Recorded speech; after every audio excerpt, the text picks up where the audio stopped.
katingog, usa ka katawhan.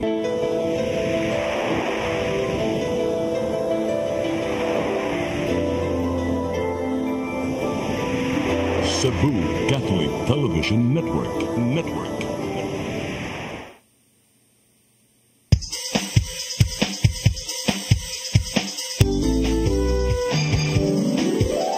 Hello Cebu, maayong buntag. Kasunta ang kahayag nga nagsugid sa matuod, kadagan sa panghita po. Hello Cebu, maayong buntag Pinoy.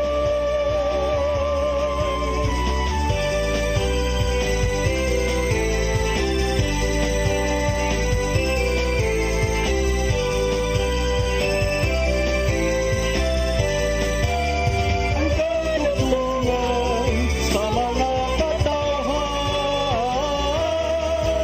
Hello Cebu, hello Cebu, maayong buntag Pinoy. Maayong buntag Pinoy. Maayong buntag Pinoy. Hello Cebu, maayong buntag Pinoy. Adlaw karong Miyerkules, adlaw sa atong inahan sa kanunayng panabang pizza 19 sa buwan sa Marso. Thursday lagi ron. Ngayon Thursday, maron Wednesday paron partner. Sakto lagi ko, sakto 19, ka, di ba? Wednesday, 19. Pizza 19, pero si Ate Inday advanced mindset. Pizza 19 ron sa buwan sa Marso tuwing 2025. Hapit na gyud, final partner. na date. Hapit na unsa Ang 28. Anong 28? Birthday sa imong presidente? Dugay ra man dahil nag-campaign. Binakong campaign, ang binakong birthday ni former President Rodrigo Duterte, maura ba na giatangan ni Rodel kay birthday ko no niya. Dili na birthday diri ba? Campaign period ay mo ha. Campaign period ako. Dugay naman nagsugod.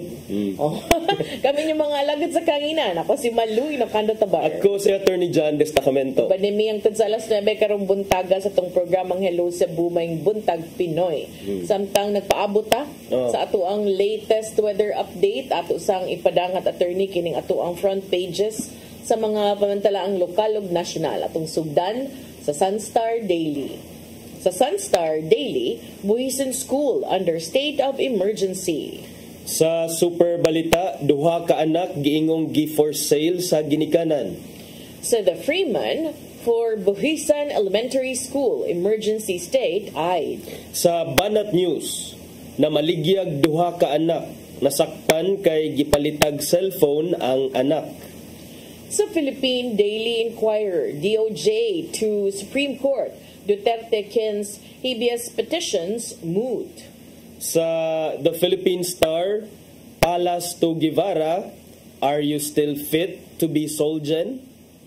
Sa Manila Bulletin, murag sumpay ni sa imuhang front page ng gibasa attorney DOJ to defend government in Duterte case at Supreme Court. Palas to Solgen, assess your fitness as state's lawyer. Og sa Tempo, Cop faces sedition raps.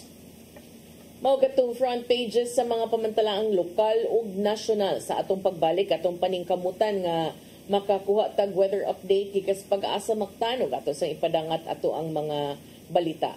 Please stand by. Hello Cebu, hello Cebu, maayong buntag Pinoy. Maayong buntag Pinoy. Maayong buntag Pinoy. Discover the beauty of the Philippines.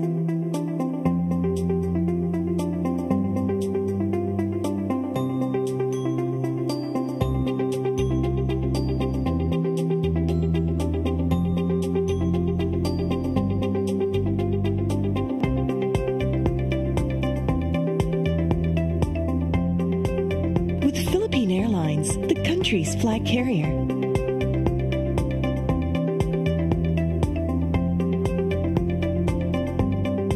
The airline that lets you feel the warmth of the nation.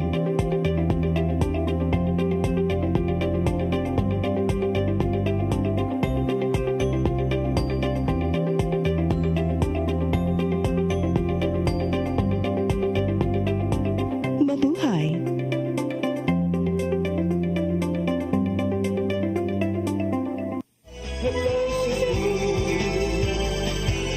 Hello Cebu, maayong buntag Pinoy, maayong buntag Pinoy, maayong buntag Pinoy.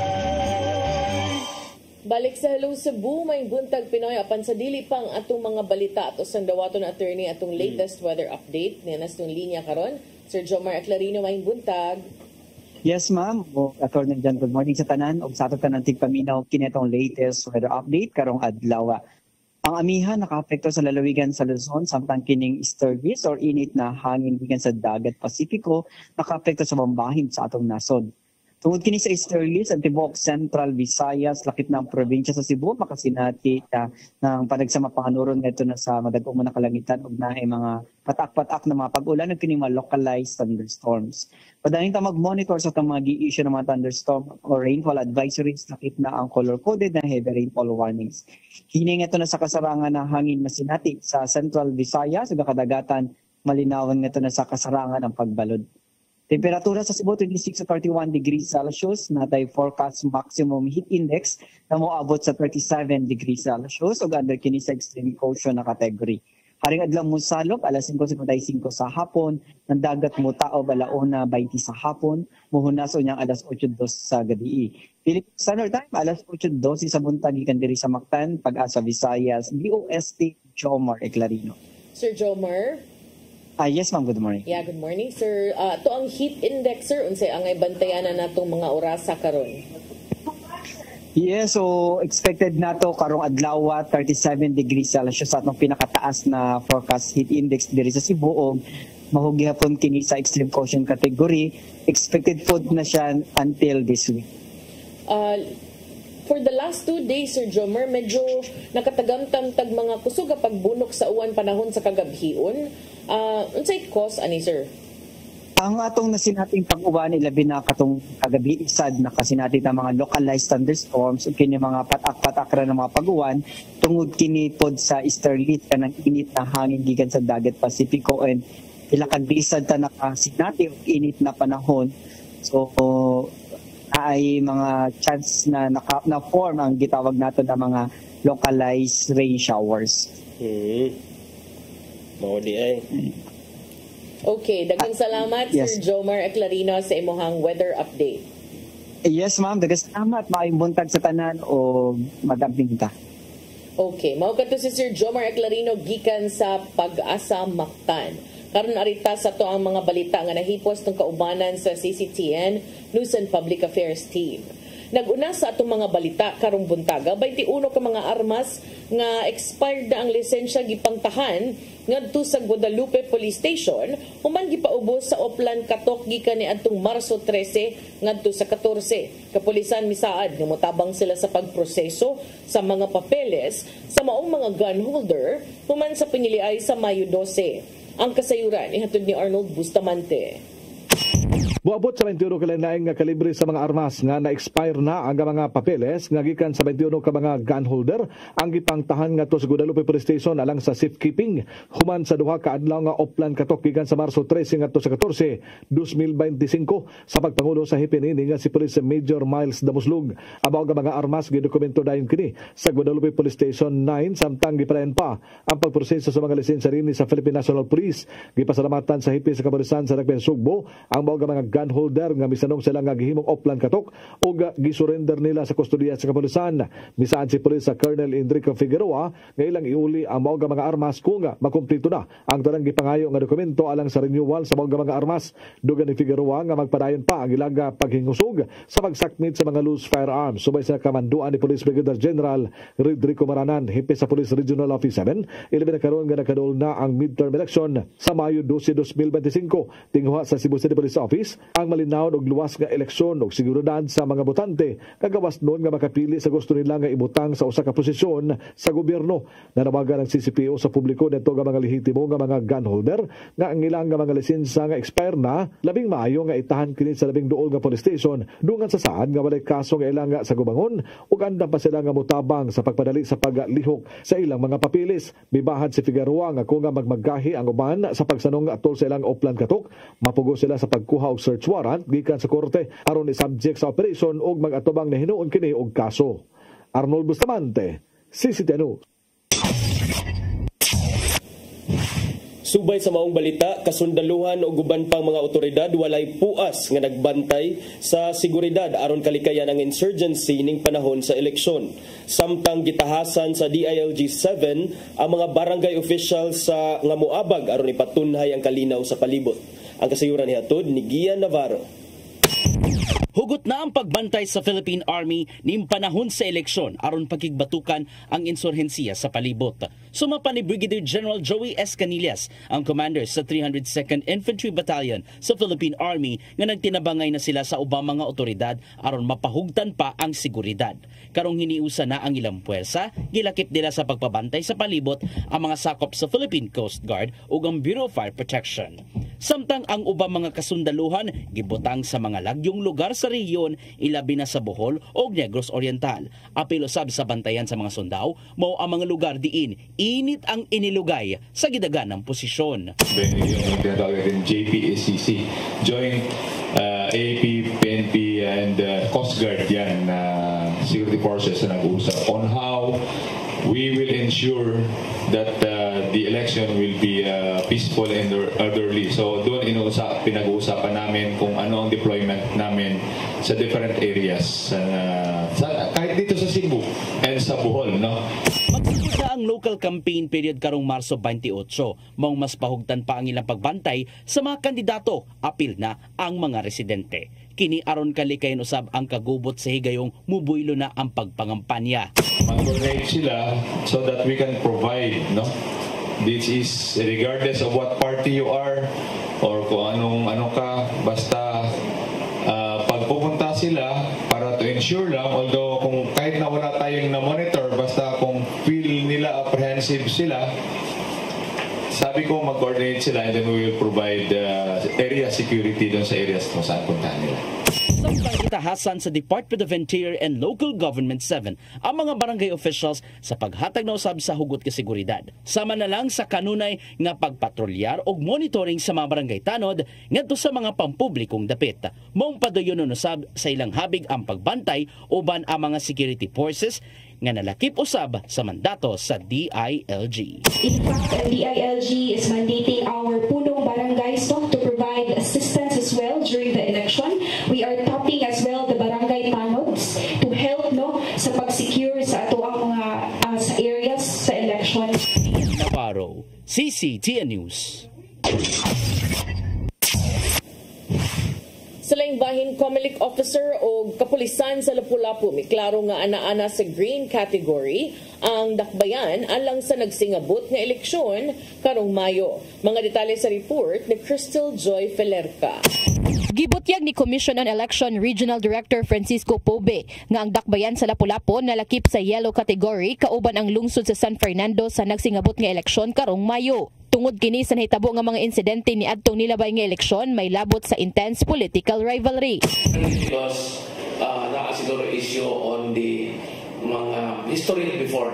But at this time, they are looking at it and they are also trying to make the necessary activities nga ma-downgrade ni siya nga para mapabilin ta nga mamahimong generation. Apan matod ni Attorney Anjanet Lamban, ang Comelec officer sa Lapu-Lapu nga ana nakaron sa green category ang dakbayan. Gipasabot ni Police Lieutenant Colonel Christian Torres, ang spokesperson sa Lapu-Lapu City Police Office, nga ang usa ka lugar malakip sa green category kung walay mga political related incidents sa nilabay nga duha ka mga eleksyon. Samtang malakip sa yellow category kung adunay nahitabong insidente sama na lang sa pagpamusil ug pagpanunggab nga may kalabot sa eleksyon.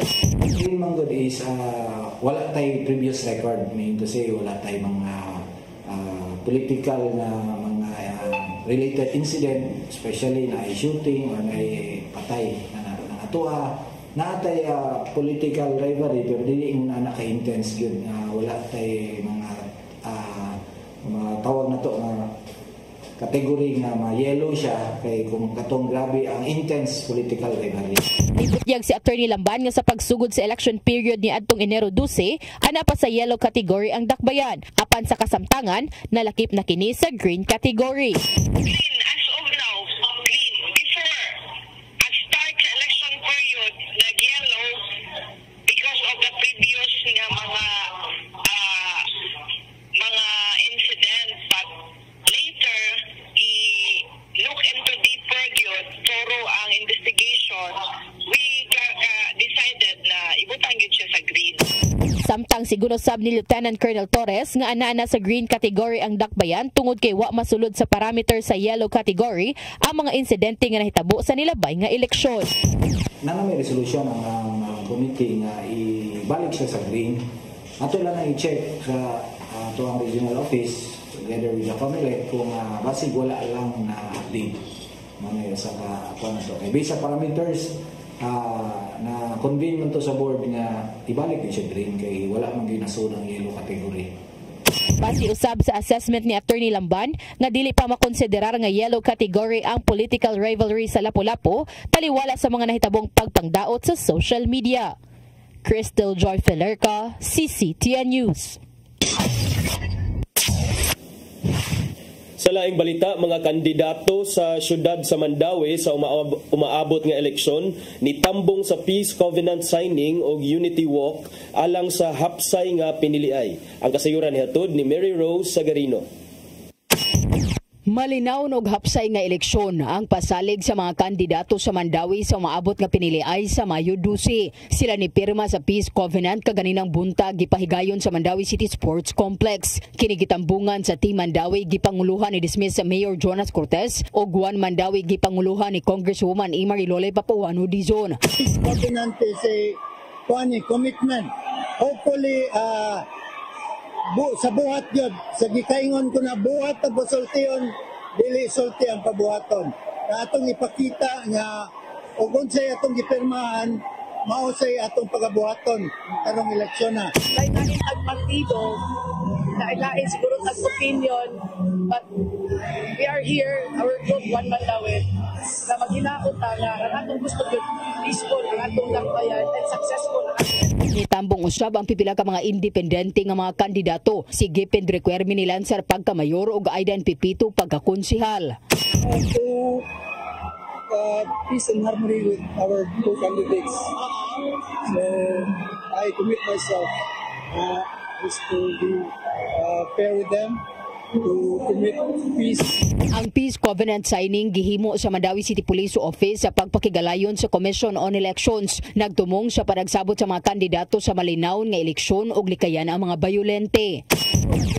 Mga tingaling gipaingon sa uban, but for us, wala na gyud magmalinaw na gyud tanan. So especially noon na kani sa activity nakita nato nga nagkahiusa ra silang tanan, nag-shakean silang tanan, nag-picture. So sports ra gyud ang mga candidates nato diri sa Mandawi.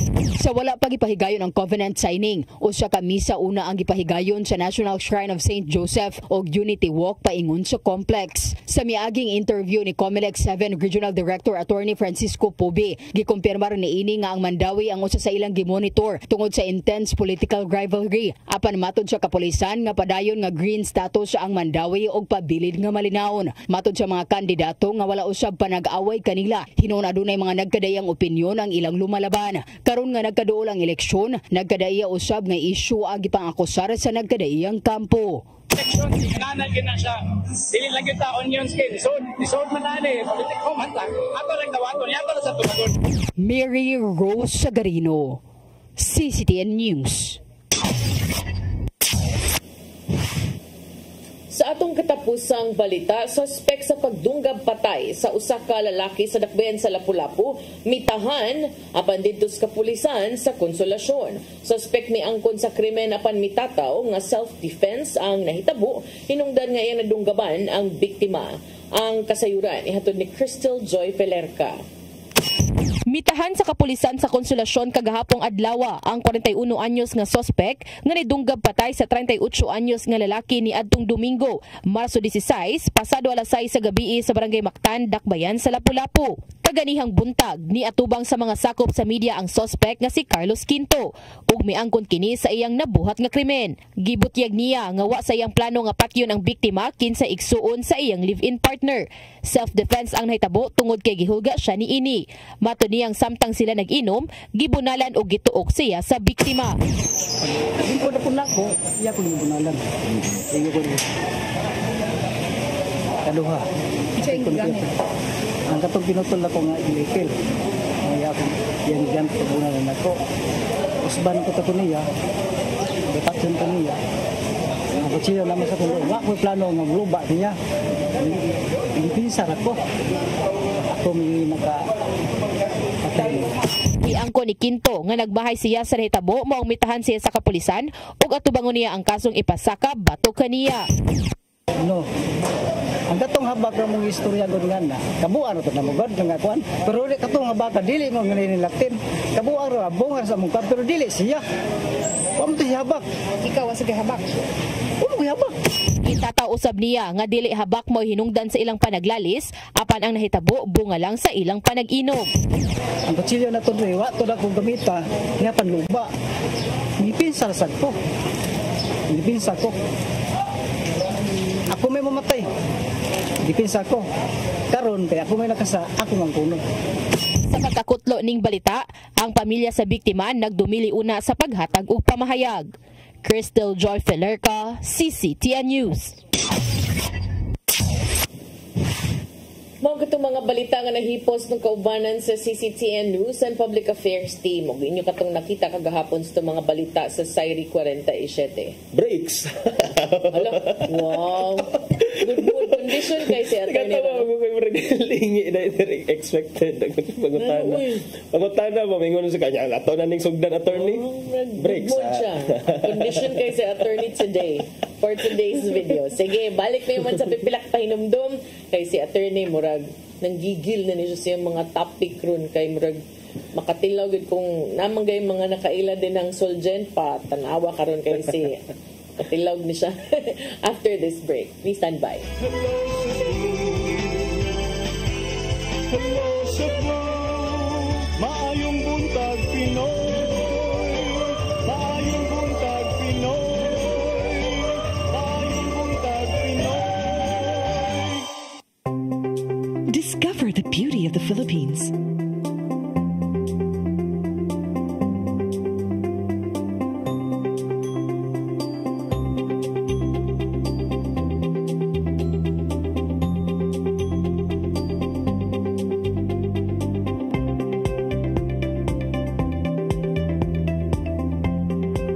With Philippine Airlines, the country's flag carrier.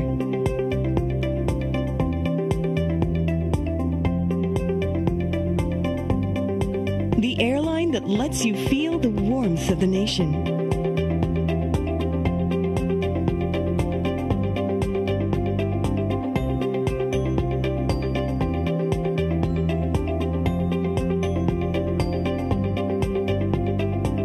Mabuhay.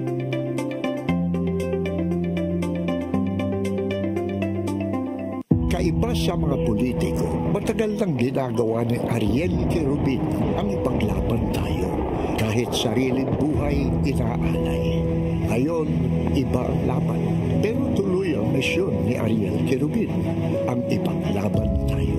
Kung medalya ang sukatan at hindi pera, si Ariel Querubin ang ating bayani na karapat-dapat sa Senado.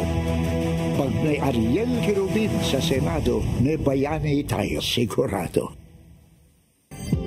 Ito ang programa kung saan magko-collaborate ang ating mga ozone na doctors para ibahagi ang kanilang kaalamang medikal. I believe with all my heart that the Lord is allowing us to understand that He's the one who are extending this life and we have to take care of our body. Yes. Matag episode, among ipaambit ninyo ang mga healing testimonies. Every day, pag gising mo, iisip ko kung ilang taon na lang yung tatagal ko, yung ganun. This is your path to a new start. Ozomed Wellness Clinic New Start. Napapanood every Saturday 8 to 9 a.m. Og ang replay airing matag Miyerkules 1:00 hangtod 2:00 sa hapon dinhi lang sa CCTN Channel 47.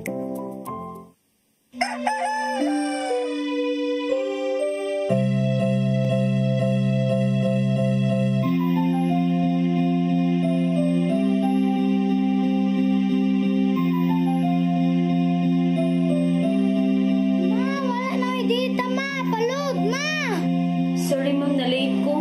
Nangita pa mong gusto para internet sa kong anak ma'am. Ay, wala na yung problema. Pag-sinisibo! Sinisibo, sinisibo for your internet connection and for the signal of your cable TV. So fast and straight that transmission to your home. Sinisibo, sinisibo, sinisibo offers you to have fiber optics for your viewing experience. Perfect and clear, so fast, so great and affordable for you to enjoy. Sinisibo. Sinisibo Television Network Incorporated offers fiber to the home broadband internet bundled with fiber to the home cable TV connection. Sinisibo Television Network Incorporated with its operation in Metro Cebu and the whole province of Cebu soon. And affordable for you to enjoy. Sinisibo.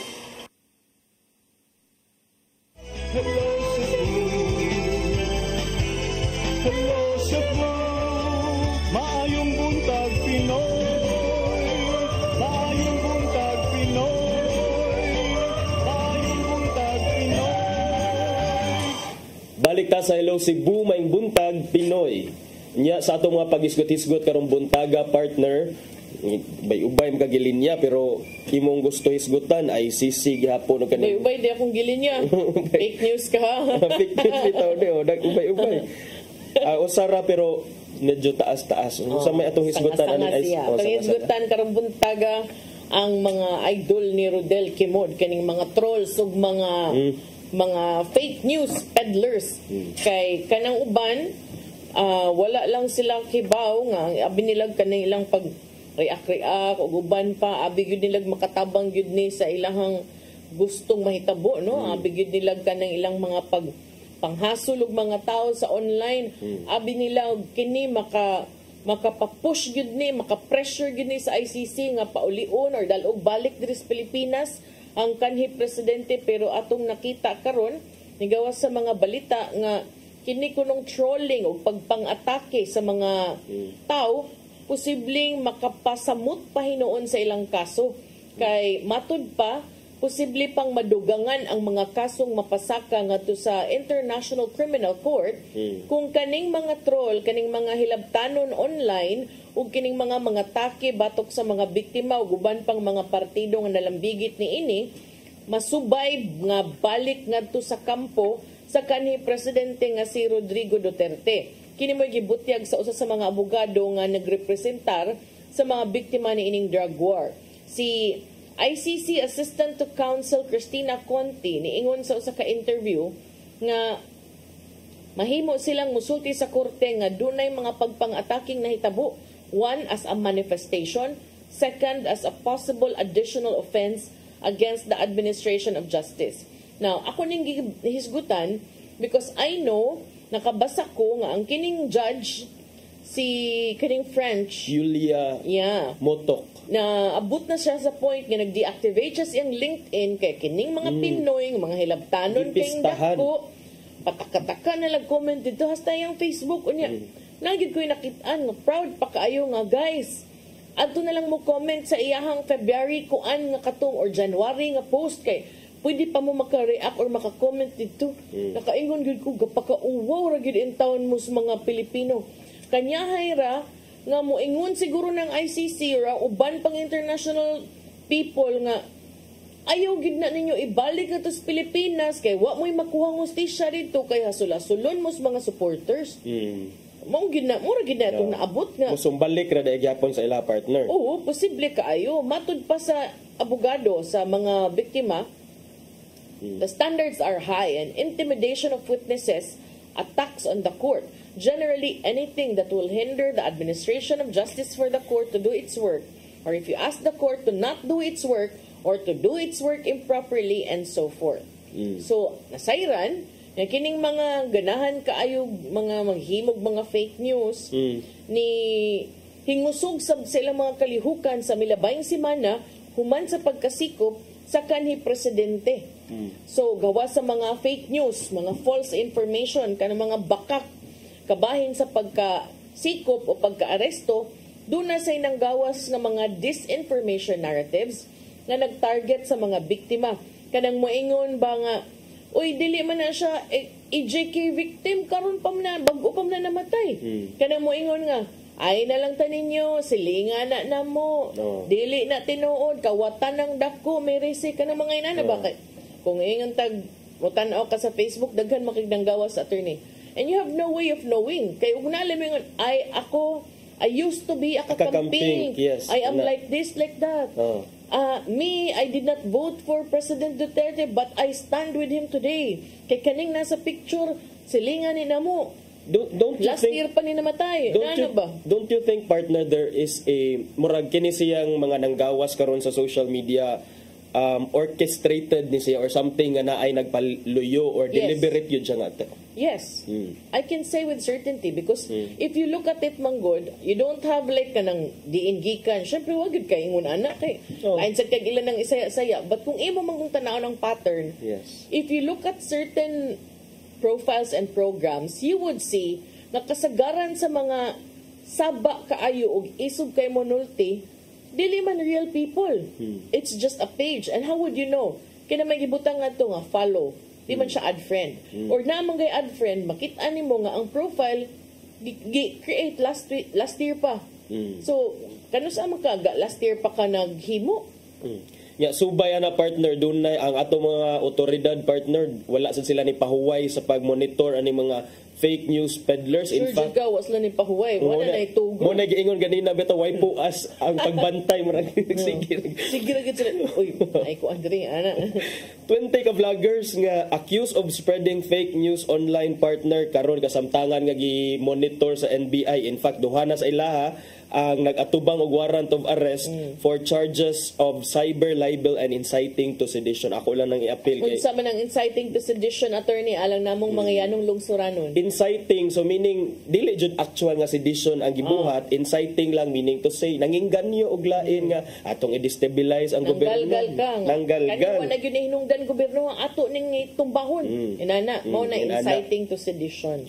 Nya karon, patagmon sa NBI, matod ni NBI Director Jaime Santiago, duha na ang na-filean og kaso niya, napailain nga mga 18 ka vloggers nga giakusahan of spreading fake news online. Nindot ba kay para naay masampulan kay ang mga tao manggod magtuo nga okay ra kung wa gyud masampulan. Mo bitaw na ni anak ko, like kanang ang uban manggod kanang grabe kayo kaisog online pero dili isog sa personal. Mo nang moingon ko nga sayon ra kay manghulga nga maintag ikaw, maintag ma-rape ka, maintag mamatay ka, maintag patyon imong kuan. Sayon ra kay na isulti pero kung imuha ng paatubangon kasagaran ana dili na nakaisog sa personal attorney. Kanang isog lang kayo, dili sila nagatubang ba. So kana siya unya gawas ana ha ang warning katong giingon sa katong abogado sa victims. Appeal sad ng mga hate speech directed sa mga parente sa mga biktima. Kani si Conti makasabot sad ko sa iyahang sentiments. Sentimento ani kay siya sad gitarget man siya anang online trolling. So siya mismo nakatagamtam siya og pagpangharas. Unya I'm sure nga otro sad to si Torre kay gipang-ilisa na iyang lawas, gipang-ilisa na, gipagawas na nga, nasakit siya, bisag unsa na lang. So, para nako, the only way nga maka-teach tag lesson ani is tinud-on yun. Dili pa sayloon kay, kung imuhang inon nga, gimonitor mo, pasakaan mo kaso, tinud Kay kung imuhan ng masampulan, I'm sure nga, it will also deter others from kanang magpataka lagyawit. Wala sila pili. In fact, ang Supreme Court became one of the latest target sa mga fake news. Matod pa nga naka-receive kuno dunay mga pages ginganlan gani gito sa Supreme Court nga calling kuno for the resignation of Marcos, nga ni tender kuno og resignation si Presidente Marcos, which the Supreme Court denied nga dunay susamang mga petition nga ilang nadawat. So wala na sila tanang mga institusyon, tanan regardless sa tao, basta you are not against us, you're not with us, you are against us. So akong nabantayan for the last week, ang sentimento sa mga tao is if mo tingog ka kabahin sa issue niya, di ka pabor sa ilang baruganan, automatic dahil kontra ka. So para nako dili pud na acceptable attorney kay dili pwede ganahan lang kag tarong lang atong storya diri, di lang ta magpinahong. Moingon gyud nga kay BBM man ka. No, it doesn't mean nga kung against ka sa usa ka leader, you are supporting other leaders, because kung pani-partner sa una lain man ang di na pwede nga ang imong butaran against ka sa EJK pero ang imong gibutaran was, let's say, Isko Moreno or Lenny Robredo. Isko, Lenny, kinsa pang tuban, Kalyudi. Those are possibilities. So kamura gyud ang duha kandidato, kamo may nagkuyog. Kamura nagunay din ha, among nanuntanan. Kay doon naman di ay fact-checking group kining Vera Files nga ni-report nga kini laging mga disinformation o misinformation were linked to the na-trace siya nga pro-Duterte ang sentiments. Yeah, surrounding his arrest has been spreading. Dili lang gani sa Facebook, partner. Ako'y TikTok, pero daasa ko sa TikTok. Pero itong mga kabataan ra ba naa sa TikTok? Kasagaran. And then naasa daw sa YouTube. So gi-condemn ni sa ato ang mga mga legislators kining fake news peddling. This is a blatant act of deception meant to sow confusion and disrupt our nation. And we've seen this, no? I read a book, wa pa na ko nautiwas do, but it's called, the title is War in 140 Characters. Sa Twitter. Yeah, written by David Patrick Caracos. Kunya dito nimo makita kining 2017 man to niya gisuot. Makita nimo kung unsay mga moves ba nga niresulta sa impact sa social media in shaping public perception. So kana siya. And I think sa Meta and kining mga operators of social media or the businesses behind social media, naasa din sila role for that partner. Kung ano ilang role? Ilang role? No, ilang gitolerate ang wala sila mga gatekeeping mechanisms baron, ang ilahang pag-inspect sa mga post. In fact, ingon pa tong Sir Jobert nga, because we were talking about mga latest developments in social media nga gi-remove lagi sa Facebook or sa Meta ang iyahang katong unit or department nga supposedly tig-check og mga fake news. So that tells us about the policy within Meta itself nga murag sa man gusto ninyo, are you rewarding lies? Are we rewarding kining mga fake news? What are you selling? Because in the first place, di man ko motuo nga kining mga fake news peddlers are the work of individual people. What for? Yeah. I would like to think and I believe this is organized for a purpose. And when you have an organization like that, of course there's money there. You pay. Kaya unsa mag-proliferate ani kung, 'di ba? Kung dili na siya why money involved. So then you would see kung unsa gyud priority. So mo na at least nasampulan nya arita partner sa ubang mga hisgutan na napakay ipuno sa kuan partner. Ato lang, and then katong gi-monitor sa NBI. Hopefully para sad nako, if we do this, let's not limit it to just this issue kay para di siya mahug nga admin versus Duterte supporters. Correct. Dili lang do it every day. And dili lang about sa fake news pertaining to AJK or Duterte. All types of fake news. Tanan, especially kanang mga online scammers, kanang mga mamaligya unya binuang. Kana gukda na para makaingon sa tanga maong nabuhat na nahitabo na kay nagbuhat mo sa inyong trabaho, dili kay nanggukod mo sa kaatbang ninyo. Pipila ka buwan wala sa limelight, spotlight si former presidential spokesperson Well, presidential spokesperson kaniadto ni kanhi Presidente Rodrigo Duterte nga si Harry Roque, Attorney Harry Roque, gipangita siya, doon na siya warrant of arrest diha sa House of Representatives tungod sa wa niya pagsipot sa Quadcom committee hearings. At the same time, doon na siya kaso for human trafficking nga naa karon diha sa DOJ, Department of Justice. Wa siya.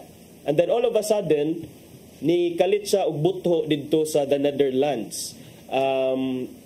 In the wake aning pagkasikop ni kanhi Presidente Rodrigo Duterte. Karon nagpadayon ang hearing sa regarding sa mga operation sa Pogo. Ang BI Commissioner or ang Bureau of Immigration miingon nga posible nga ang gigamit ni Roque nga escape route, meaning to say ang iyang gigamit nga agianan pagbiya sa Pilipinas kay wa man siya record sa Bureau of Immigration. Same kuno sa escape route ni former Banban Tarlac Mayor Alice Guo. Nga sa una nikalit lag ingon nga sumakay ng white boat, small boat, big boat. Wa ta kay bawog asa. So karon matod ni BI Commissioner Joel Viado, sa nagpadayon nga investigasyon kabahin sa Pogo operations in the country, nga basin kunog backdoor exit ang gigamit ni Roque pag adto because sa ilang monitoring dunay mga sightings nga niya sightings, meaning nakit-an kuno siya na mga report nga nakit-an siya dito sa asan siya nakit-an dito sa UAE nya doon na say mga sightings of sighting mura namig Loch Ness monster sightings dito sa Dubai, and even attempted to fly to the United States from Japan but was denied boarding. Nakita nga matod pa ni Viado, ang BI Commissioner, nga kana manggong because we are an archipelago, no, so it's very easy to bisan tag naatay mga kining mga international ports, doon na gihapoy mga kalutsan mo lagi ni ingon backdoor exit. So nag-mention ri Tawi-Tawi, so possibly gikan sa Mindanao ni adtong Malaysia, and then Malaysia adto na sa iyang destination in other countries. So mo ni ang gihulagway ni BI Commissioner Joel Viado nya in relation ana di ba do natoy plano si Harry Roque nga or actually nang-apply na gyud siya for asylum in the Netherlands. Ma-apply ni siya asylum sa Netherlands kay para pugnan siya, dili siya ipa-deport balik sa Pilipinas. Pero ang Palacio partner miingon sad nga, why are you now claiming that you are politically persecuted? There is a legitimate case against you here for human trafficking. Is that political persecution? Nga all mga pieces of evidence all point to an overwhelming ang amount of evidence and quality sa evidence, and they all point to your culpability in these operations. So tubaga ni this, you cannot, para sa nako, you cannot use these treaties kaning mga partnership nato with other nations. You cannot use international law to skirt out whatever cases you have here in the Philippines. So niingon magud to siya nga ay magpa-asylum ko, and then they cannot force the government of the Netherlands to deport me kay na ako no toy principle of ambot unsa ni pagbasa pero non-refoulement, meaning dili siya pabalikon, pero that is only for those who are victims of torture, politically persecuted persons. Kana you have to prove that you are indeed politically persecuted, because if there is a legitimate case nga gi-file against you anya na pa joy evidence dili pa gyud mahimo kay naamay mga naamay na gather ang atong mga authorities nga evidence, then by all means you have to follow that. And kining the fact also partner bang kini siya wa siya nagpakita for the longest time, and then karon all of a sudden lang na siya mga inani nga mga claims. In fact, he was calling for people power. He called on people to unite in support of President Rodrigo Duterte. Do you think katuuhan pa si ani partner? Butog unsa sa impact ani but sa pagkakaroon diri sa ato daghan na kay nang react ang iyang mga plano nga mag-asylum sa dito. In fact, even lawmakers expressed their unity in opposing this request, no, and accused him of attempting to evade accountability sa iyang kalambigitan aning mga pipila ka mga polisiya sa kabahin sa illegal nga pugo kay sa iya bi aning panahon as staff of the former president. So, si Karapatan Secretary General Cristina Palabay nawagan sa Dutch government nga dili dawaton balibaran kining iyang hangyo kay iyang quote pag yun sa iyang statement, Roque is more notoriously known as an opportunist accomplice of human rights violators like Duterte and thus should not be eligible for asylum in the Netherlands and anywhere outside the Philippines. So, di na lang gani siya gilimit to pogo, gibutang pag siya accomplice, kasabwat kanang sa EJK. Oo, kakunsabo matud pa sa mga human rights violators mo iyang gamit nga termino, no, medyo bugat-bugat sad. Kuan yun, accomplice yun. Kanya kung may kag-accomplice, mo. Ang sabi accomplice. Di ba? Kay appeal na mo na naging kay participation noon. So, gawas ana, ang Gabriela Women's Party List o ang Tingog Party List also denounced his asylum bid, calling it a mockery of justice and a desperate attempt to escape accountability. Kuan ko ni sagpa sa naong sa mga Pilipino.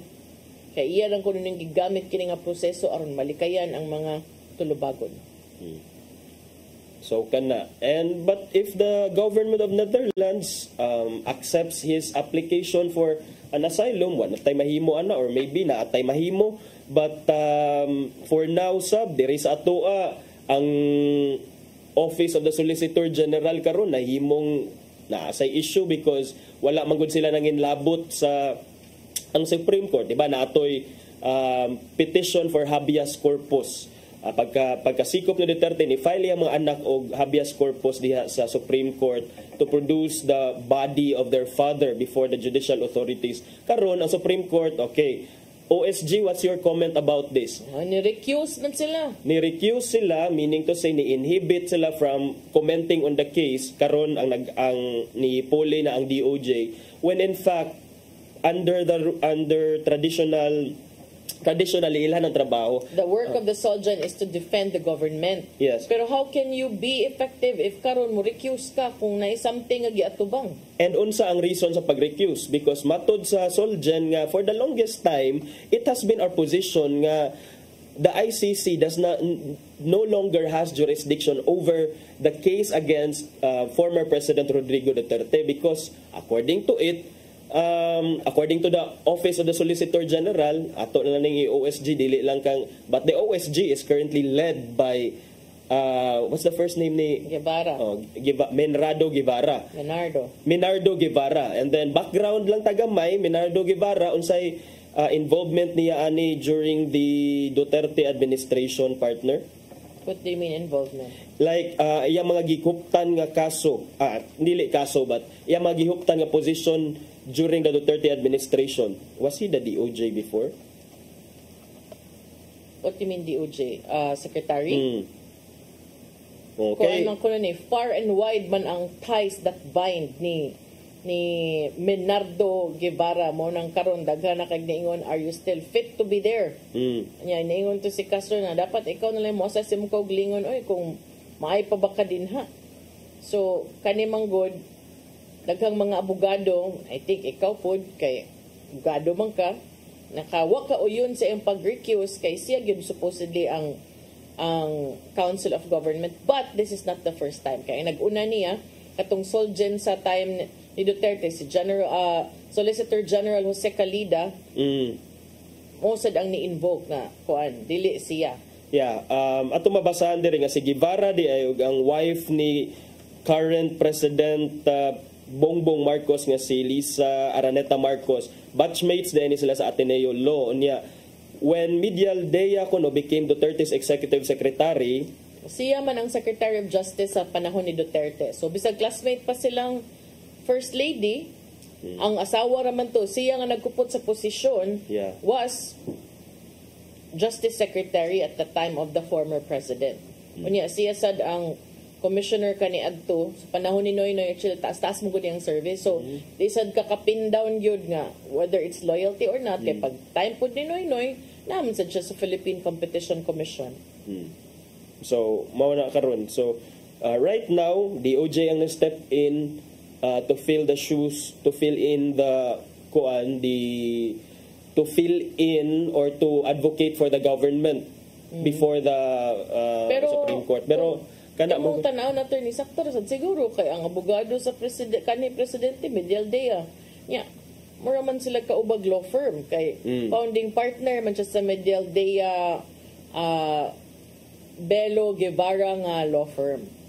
Tanaw sa nato ni unsay comment ani ni Presidente Bongbong Marcos because so far wala pa siya statement regarding that. Kay ang iha manggong kuan partner defense was that kuan lagi if ni withdraw na lagi kuno ta sa from the Rome Statute, so wala na jurisdiction, and it has been according to the OSG, it's not a personal move on his part. In fairness kang Attorney Guevara, it was not a personal move kuno but rather an institutional move. So OSG yun siya. Pero nindot udatog ni tingog siya ani no kay during sa time ni Aquino involved man siya atong Philippines versus China nga arbitration case sa The Hague. So at least naunta to siya kuan kanang inputs on international law. Ana siya kanang matampo ba. So kana I don't know unsay mahitampuan na niya ron kay daghan na magniingon nga napamang kadiha oy hindi man day gyapon ka mo trabaho sa trabaho. So mag-unsa din na sila og way kaso ang gobyerno. Nagnay kaso mo recuse. Diba? Mao na partner. So atong tan-awon kung unsa pay mga further developments ana, but karon so far mao na to partner. Are you in or out of the Marcos government? Ang luod na ka. Solicitor General Guevara was asked. Tupaga si attorney from lawyer to lawyer. Lawyer sila grabe na ni ilaha mga experience when it comes to lawyering. So mga idol na ni nato partner. Nagsugod pansad sila diha. Udi. Everyone started somewhere. Wala tay oras oy at padangat ang giandam ni Tatay Dodong. Ano yung pulong og kinabuhi.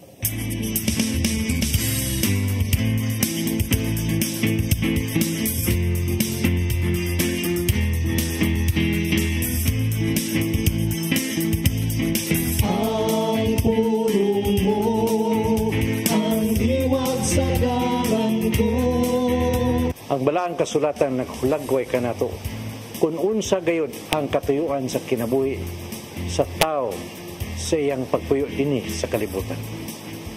Way kapuslanan ang tanan kung ang tao magpakabuhi alang lamang dinhi sa kalibutan. Mao kini ang tinuod nga kalugan sa kinabuhi. Ang atong hatagan sa dakong pagtahod o paghigugma ang Ginoo. Ug tumanon ang iyang mga sugo kay human sa atong tahas dinhi sa kalibutan, kita matubang kaniya sa adlaw sa paghukom. Busa ang atong tingwaon mao gayud ang pagtuman sa mga sugo sa Ginoo aron paghatag kaniya og kahimot. Sa Juan 6:27 nag-ingon, ayaw kamo paghago alang sa kalanon nga madunot. Kung dili sa kalanon nga mulugtad ngadto sa kinabuhing walay katapusan. Kini ang atong himuon nga tuyo ug tumong aron dili makawa nga atong kinabuhi dinhi sa kalibutan. Aron dili kita mahisama ni atong pasumbingay ni Hesus sa dato nga buang-buang nga atong mabasa diha sa Lucas 12:13-21. Tungod kay daghan naman kayo ang iyang abot, nagtukod siya dakong kamalig aron didto tigumon ang tanan niyang kaptangan. Apan ang Dios mingon kaniya, oy buang, nini gayong kabiyona, ikaw mamatay. Sa Juan 12:25 nag-ingon, ang magmahal siyang kogningong kinabuhi, mawad-an hinuon nini. Apan ang dili mahinugon sa iyang kinabuhi, ining kalibutana, magpatunhay nini alang sa kinabuhing dayon. mo kini ang pulong nga maghatag kanato giya sa atong kinabuhi. Magampo kita. Nangitong amahan, karon nga nasayod na kami kung unsay among katuyuan din sa kalibutan, kami nag-ampo nga imong tabangan sa among mga paningkamot nga makatuman kung unsay imong kabunguton kanamo. Katagi kami sa grasya nga kami magmadaugon gyud sa among pagkigbisog sa yawa aron kami magpuyo nga balaan dinhi sa imong hinimong kalibutan. Amen. Sa ngalan samahan sa anak sa Diyos Espiritu Santo. Amen. Ang pulong mo, ang diwag sa dalan ko. Pulong og kinabuhi ni Tatay Dodong Limchua may nagtapos sa atong tulumanon. Daghang salamat sa Philippine Airlines. Salamat Archbishop Jose Palma, Nanay Diana Limchua ug Tatay Dodong Limchua. Thank you Sir Dennis Tabar, mga kaubanan sa TOC, Sir Robert, Miss Inday, Sir Matmat, Miss Mabel, Miss Joanne. Sir Michael, Sir Rodel, Sir Raymond, Sir Bruce ug Sir Ferdy. Salamat sa iyong pakiguban. Ako si Maluy Nocando Tabar. Ako si Attorney John Destacamento. See you tomorrow sa itong programang Hello Cebu. Mayong Buntag, Pinoy. God bless us all.